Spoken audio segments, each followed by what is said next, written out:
As you know, Hong Kong is not the end of the road. We still have 1 year after Hong Kong to draw up our schedules and to firm up our commitments. Obviously, you can't negotiate with 535 people, so that authority is transferred by the Congress to the President. And it's not clear that that authority will be renewed. Certainly, everyone here is operating on the assumption that it will not be. So we have a deadline, which before the 2005 deadline, yes, it was a deadline. It wasn't an ironclad deadline. People here are now, as I said, operating under the assumption that this is now the drop-dead date. Now, that means that if Hong Kong does not produce this ambitious outcome, that we do not accomplish 2/3 of what we have set ourselves, in the words of Director General Lamy, the round will evaporate. And that means nobody gets anything. It means the commitments that have been made up until now would disappear into Victoria Harbor. And they very easily could disappear into Victoria Harbor this week. While some NGOs think the market access that's been promised by the United States and the European Union is enough to make this truly a development round, many NGOs also say that no deal is better than a bad deal. But the ministers of the most powerful countries seem remarkably confident that the conference will complete the round. The ministerial conference in Hong Kong is a culmination of a successful completion, a possible successful completion of the Doha round, the Doha development round. Our strategy is that we're absolutely committed to this round, and we're not going to give up. It doesn't matter if this extends another day or another week or another month. We absolutely believe that we need a successful round really for the good of the world. Would a collapsed meeting be more in the interest of the USTR than a no vote on the floor for a draft text? We don't want either. We want a successful round. Collapsed meetings and no votes on text and all of those things, that's not in the cards for us. One of the issues around trade talks is if countries are going to make irreversible commitments that change the way they provide important services like education and healthcare without consulting with Congress, without adequate input from civil society organizations, and it's going to be irreversible, then we have a lot of trepidation, fear about how that's going to work out. The Cancun Ministerial ended with the WTO, Europe, and America acknowledging that agricultural subsidies must be ended. Their negotiating strategy since has been to offer subsidy reductions in exchange for developing countries committing to expanding the WTO's domain to include industrial goods and services.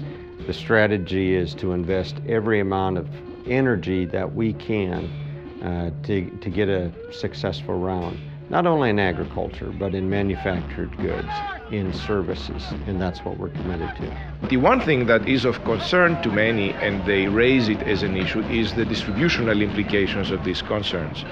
And in many of the subsidizing countries, it is fairly, it has been shown that most of the subsidies go to very few and rather wealthy farmers or companies. And that holds both in the EU as well as in the US.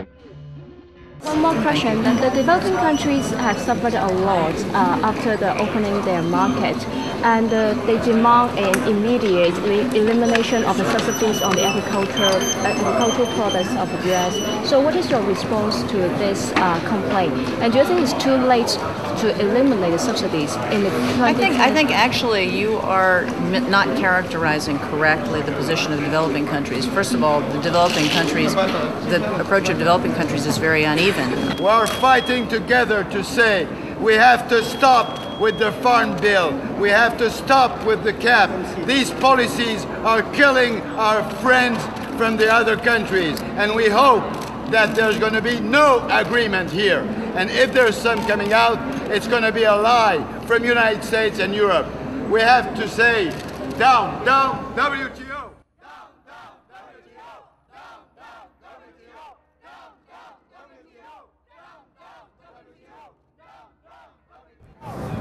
Well, I don't think there's going to be any big deal here at Hong Kong, but the question actually is one of the future of the WTO.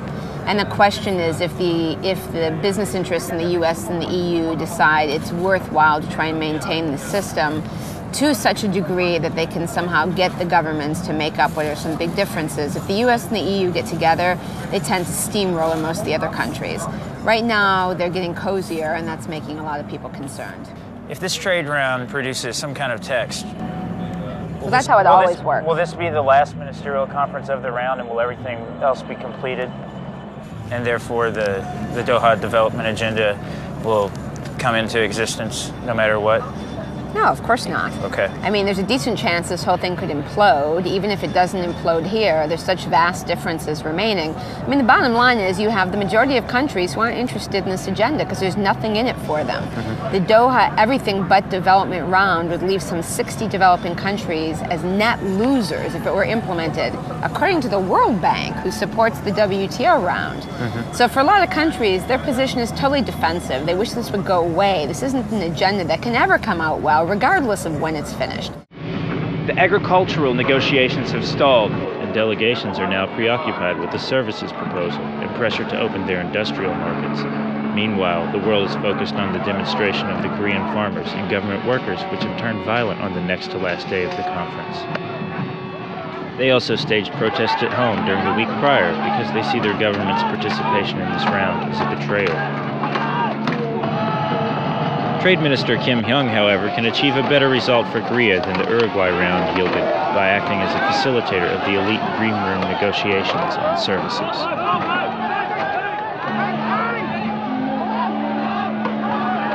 I think the results speak for themselves. We have a very safe city, we have a very secure city. People have worked extremely hard, extremely long hours on the ground, and I think they've maintained law and order in Hong Kong at the highest level. I'm a regional commander in Calanese. Late Saturday night, the Green Room meetings continued to prepare the final ministerial draft. The demonstrators are arrested peacefully, one at a time by female police officers, while most members of the press are sleeping.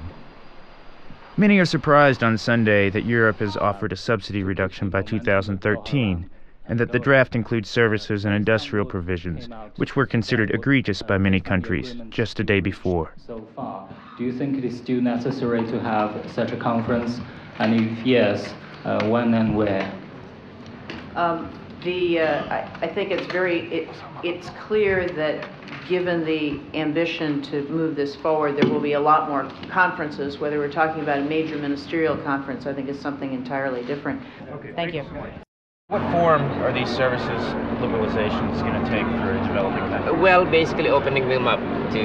what specific sectors? What's going to happen? For instance, water, for instance, energy, for instance, public transportation, public health. The Swiss formula that's been adopted, as they called it, basically is a formula that penalizes those with higher tariffs than others. And usually developing countries have higher tariffs than developed countries because they're trying to build up their industry. So this is why we've seen this NAMA as the prescription for the deindustrialization of the third world. Is your delegation prepared to block a draft text? Yes, we don't want that our delegates sing this text. Yes. System of voting is the same as No, the WTO has a universal voting system. For an agreement to be taken here, everybody has to agree. Right. Which means everybody must see a benefit from the agreement. And that's why it's so difficult to craft an agreement with 149 members. You're right. Extremely different. But, it is an attempt at international cooperation which has never really been seen before.